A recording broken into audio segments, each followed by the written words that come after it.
Prokuroria e Hagës kërkoi 45 vite burg për Hashim Thaqin dhe për secilin prej 3 udhëheqësve të tjerë të ushtrisë shqiptare të Kosovës, Kadri Veselin, Jakub Krasniqin dhe Recep Selimin. Mu desh dhe më duhet, sinqerisht më duhet kohë të kuptoj se si mund të përballet një gjë e tillë, një çmenduri e tillë, një paturpsi e tillë, një mizori e tillë me fjalë. Kërkesa për 45 vite burg për të 4 figurat domethënëse të luftës shqiptare ishte një bombë e hedhur mbi popullin dhe mbi Republikën e Kosovës. Një prokuri krejt e padenj, e cila për të marrë në shqyrtim historinë e përgjakshme të luftës shqiptare të Kosovës, bëri 6 vite hetim dhe doli me pretendimin se gjatë viteve 98-99 që kanë kryer krime kundër njerëzimit dhe krime lufte ndaj civilëve. Por nuk ka asnjë ligj ndërkombëtar që lejon dënime mbi pretendime të tilla dhe pa asnjë provë të qartë se ekziston një plan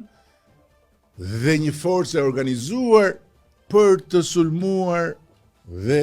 për t'ju marrë jetën civilëve si të tillë, pse janë civil. Po ashtu nuk ka asnjë lloj ligjësie dhe asnjë ligj ndërkombëtar që i hap rrugën dënimit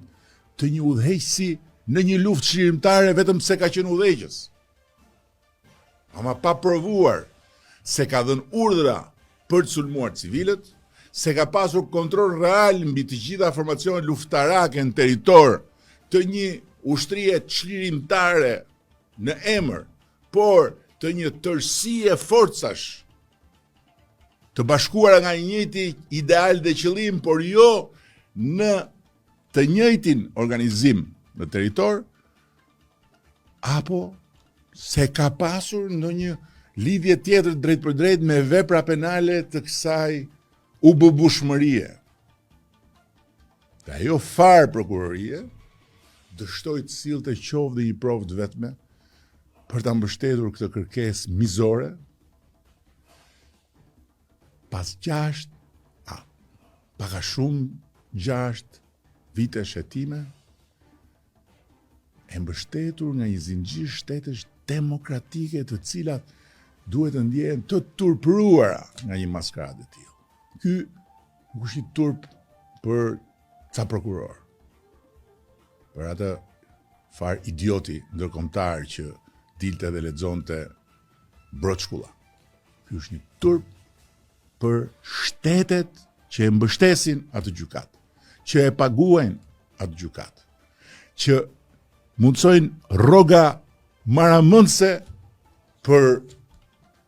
personazhe të kësaj ignorance